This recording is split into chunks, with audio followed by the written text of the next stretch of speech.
Thanks to our sponsor, Dundeal.ie, we bring you Business Bites, the best bits of that great business show, served up in individual servings.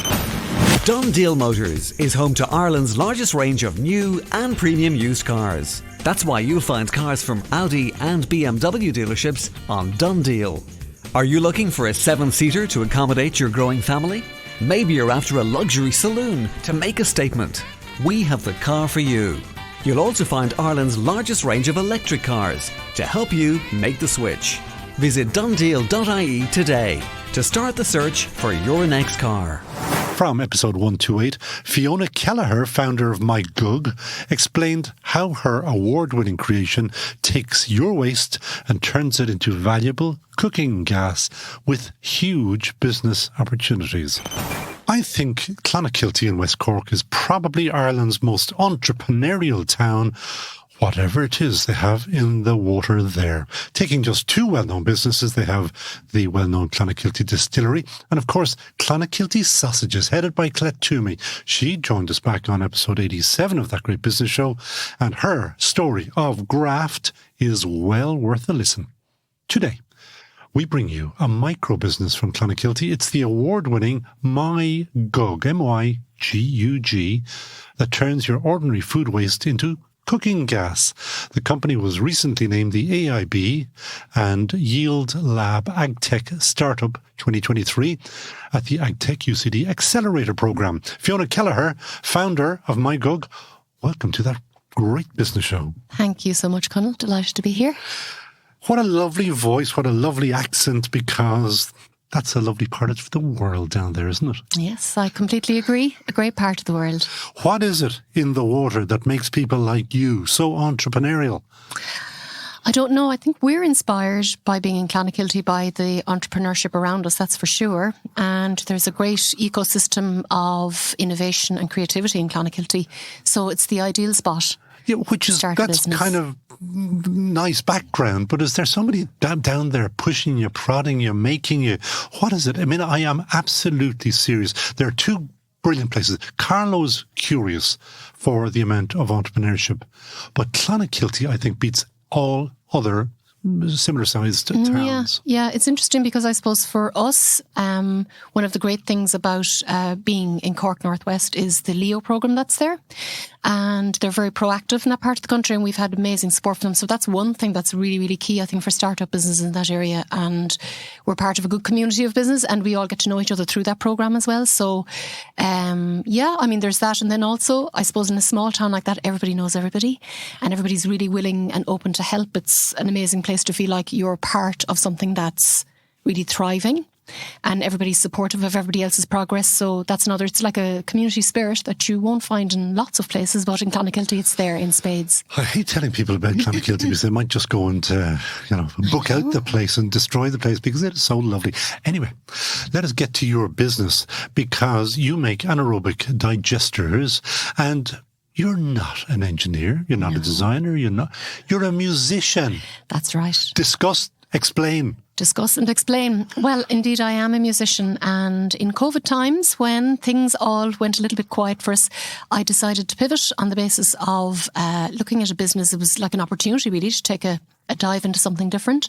And my husband and business partner, Kieran Coffey, is a design engineer and mechanical engineer, and he had created a product a good few years ago, a prototype that he was working on, and we decided to give it a go and see what the world would think of his invention. And so far, so good. But you say we decided to give it a go, but it had to be you to promote it. I mean, you are the promoter behind this. Yeah, I'm the promoter. I suppose what I decided was I would take those kinds of creative skills that I had working in the creative world and see if they made any sense in the business world. And you told me that they do.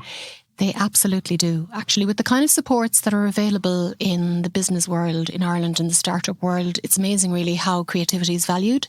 And we found that we got great support in terms of the idea. We were able to shape it in a particular way. We learned a huge amount on various programs and with mentoring and support. And we managed to shape it into something that was digestible to an audience. So yeah, it's gone very, very well. And well, besides winning awards, you also won 10,000 quid, which is, I'm sure, dead handy. Oh yeah. But you're beyond that because you are exporting.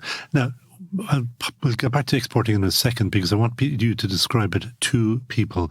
If they go onto the website, they will see what looks just like an egg. It is a very nicely designed product, which is, in my view, unusual sometimes, but it's a gorgeous looking product. Thank you.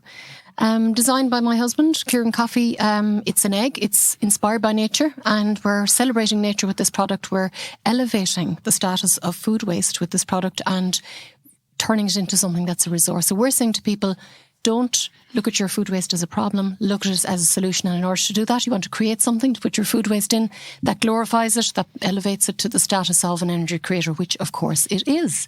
So with MyGuG, you can take your food waste, put it into it, it will digest the food waste and turn it into an energy for cooking and an energy for growing. And it allows food business to create a circular economy in their business on site, getting rid of their food waste bill and creating free energy. And you have de-emphasised the domestic market because you feel that the real action is in where food amounts are large. Where food amounts are large and where they're significantly burdensome for business, and also where energy prices, energy shocks, lack of predictability in the market in terms of energy is a problem and a concern, and also where sustainability matters more and more. So we tick all of those boxes for businesses, and we're hoping to encourage businesses to take on the sustainability role in a way that makes sense for them. And we think that this is the solution for them. So you are looking for restaurants, I presume, and I won't say anything about the food in restaurants, but a high amount of waste is good. That means more gas, does it? More gas, but I suppose what you'd say is really, and I think this is really important, in the first instance, you want to reduce your food waste. In the second instance, you want to reuse, and even when you do that, you are going to have plenty of food waste that is not usable in a restaurant that can go into your digester. How quickly do you manufacture gas out of this stuff? Once you start feeding the egg, the MyGuG system, you'll get gas and fertiliser from it at the same time about 3 days later. Well, and from then, you just keep feeding it. It's about like any of us. You keep feeding and we keep going. That's it. How much gas? So for the biggest model, which takes 18 kilograms of waste per day, that's the maxi model, you'll get about 6 hours of biogas a day. So on 2 rings, that means 3 hours of biogas a day.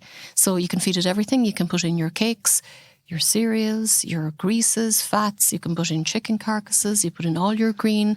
So everything can go into it, cooked and raw.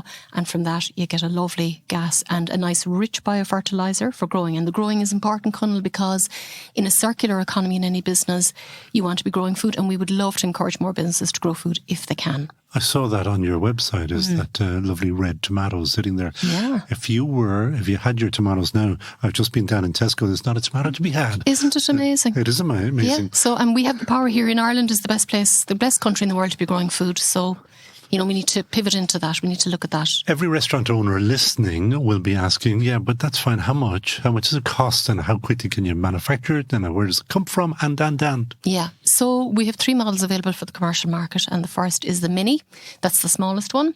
And that is €8,900. And for that includes installation and delivery.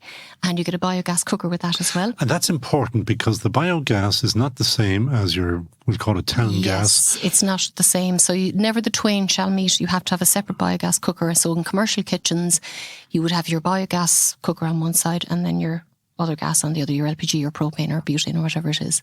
But that other one, the one that you are feeding, can bubble away for the soups or whatever. Bubble away for the soups, the poached eggs in the morning for the breakfast service, whatever you want. Yeah. So that's 8,900. And then when you get into the larger operations. The larger ones, then there's a MIDI, and that is 16,500, and that will take 11 kilograms of food waste per day.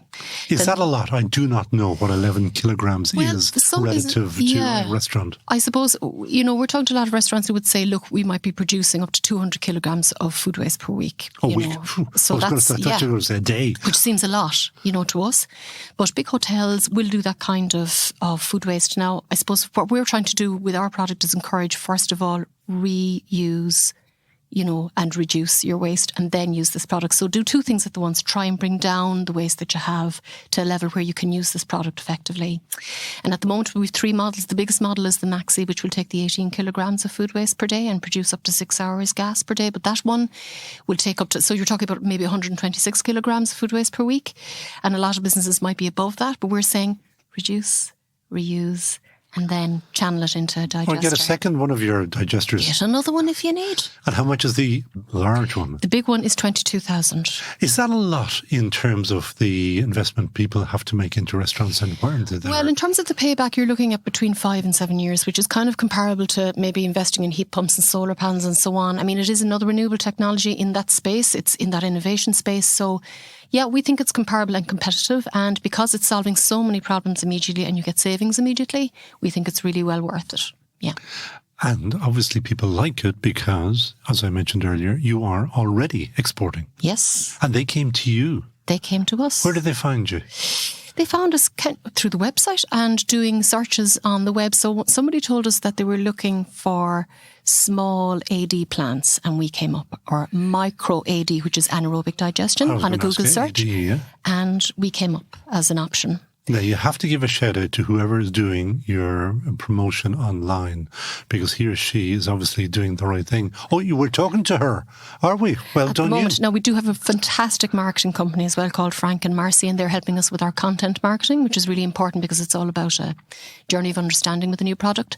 So they're in the background at the moment, but all the tweeting and the insting and all that kind of stuff. Now, I have to remind people that what you said at the very beginning is 2 years ago, pre-COVID, you were singing for a living. Singing for my supper, yes. Nothing to do with digesters or anything else. No, just conversations, really. I mean, I suppose I was learning about the technology because clearly it's not my background. But what's encouraging is, I suppose, and what I'd say to other people who are starting businesses is that a lack of knowledge isn't a barrier. You know, once you're willing to learn. I've met a lot of business people who have made a lot of money with no knowledge whatsoever. Well, there you go. You know, once you're willing to learn, I think, and you have some creative skill and you're able to improvise and think creatively, I think that's really, you know, a very good place to start. So you've given up rock and roll. Yeah. And you're going to just put on the pinstripe suit now. What's the plan? Yeah, What's the pinstripe suit. The big plan is to keep scaling if we can. We want to serve as many people as we can. It's going to be an incremental journey because there's lots happening at the same time, as you can imagine, between, I suppose, all the time trying to find the right customers, trying to make sure we're serving them well. And how are you doing both of those? Where do you find your customers? Well, I suppose we're reaching out all the time in terms of active market research now. So that's what we've started to do now, whereas before this was all inbound. And what does that mean? Does it mean that you sit on a desk looking at restaurant, ring them up?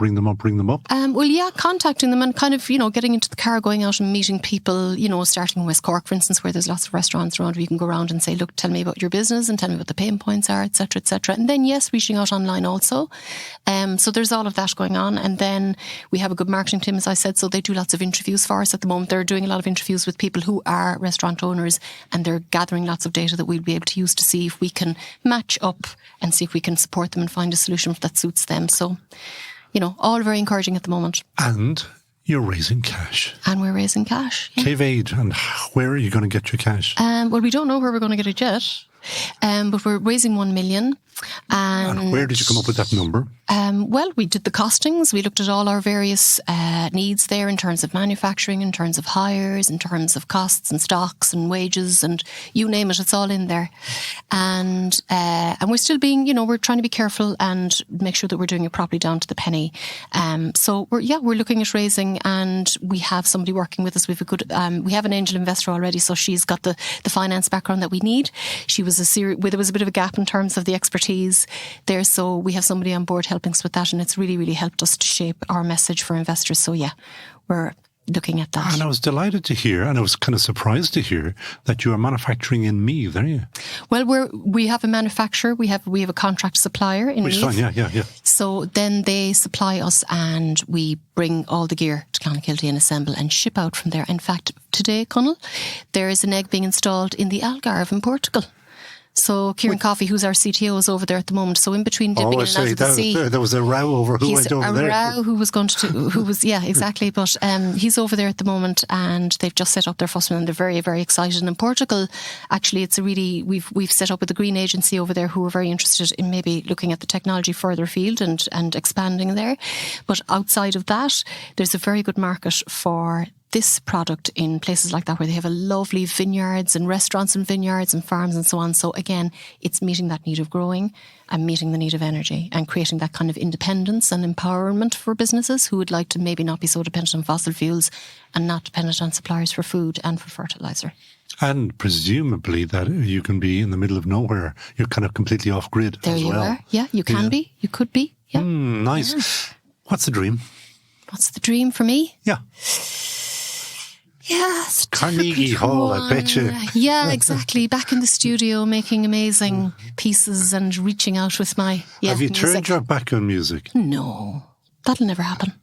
That'll never happen. But if you become as successful as you probably will, you won't have time to be singing. You might be singing in the car. Yeah, and that's good. I'm doing that already. So, I'll keep singing away in the car until I feel like I need to be out on stage again. But yeah, the dream is just to try and have a good balance with it, really keep enjoying it and see the work developing. Already we're in such an exciting space to have taken it as far as we have in the last year, from where it was just, a prototype and we were working with a very few small kind of supports, and now we feel like we're on the edge of something that's really exciting, where maybe we can provide a solution and it seems to have a lot of meaningful sustainability power. And that's my question really about the dream. When you are putting together your pitch documents and the pitch decks and all, how many units are you planning on? Where's world domination? Where do you want to head to next? Europe and the UK, I suppose, are good markets for us, we think. And we'd love to serve in Europe. Is there nobody doing something similar?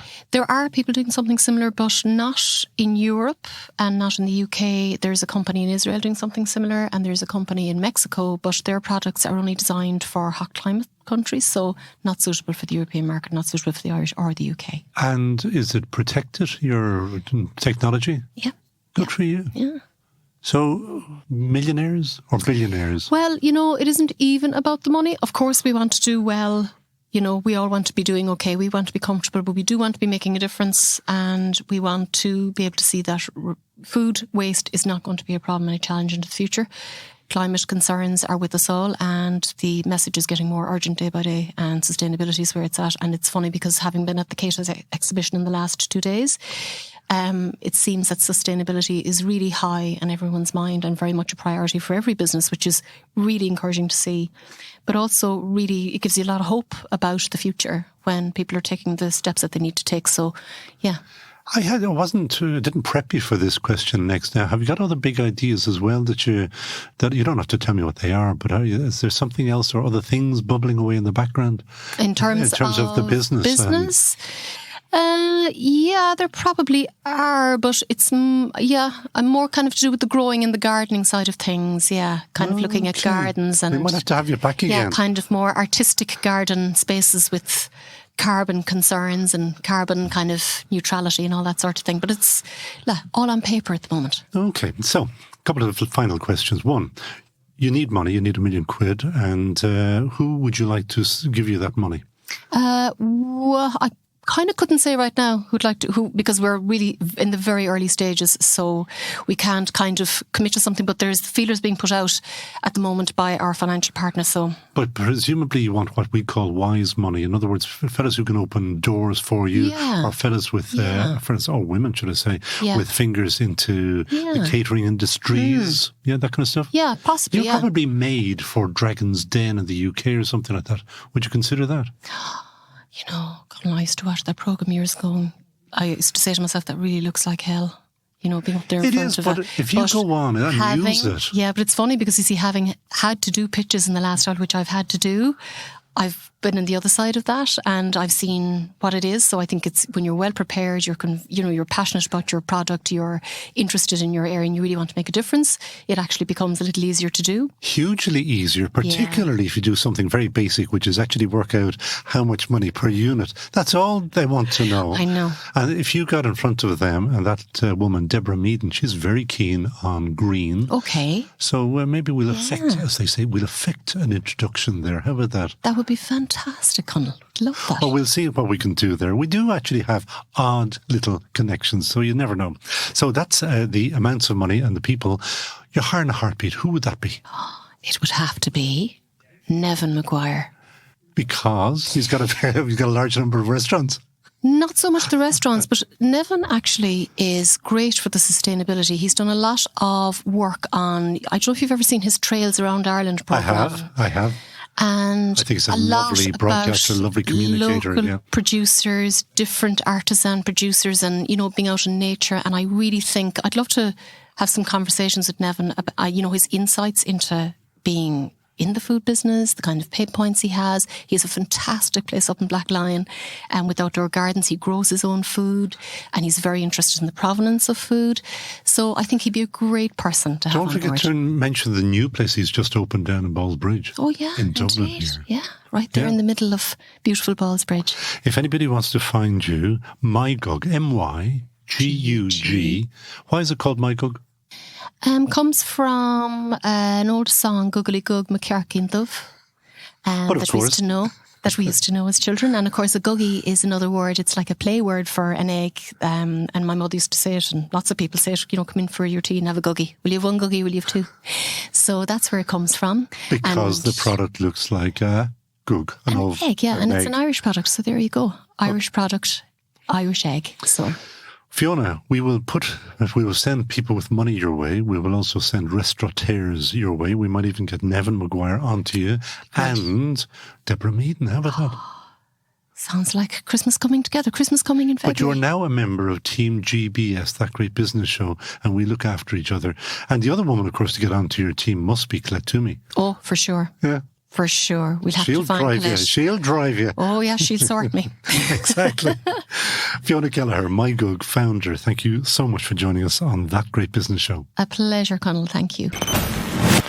Want to increase sales, reduce overheads, and provide customers with a better service? Then use Big Red Web, the easiest way to develop and maintain your website. It gives you powerful business reporting, digital marketing, and automatically integrates with the award-winning Big Red cloud accounting software. It's a game changer for SME businesses. It's so good, the government gives you a €2,500 grant towards it. Big Red Web, e-commerce made simple. BigRedCloud.com/web. De facto shaving oil, made only from natural oils. Nothing nasty on your skin. This interview was first posted on episode 128 of That Great Business Show. Share with anyone interested in their environment. For more great business insights, listen back to the entire back catalogue of That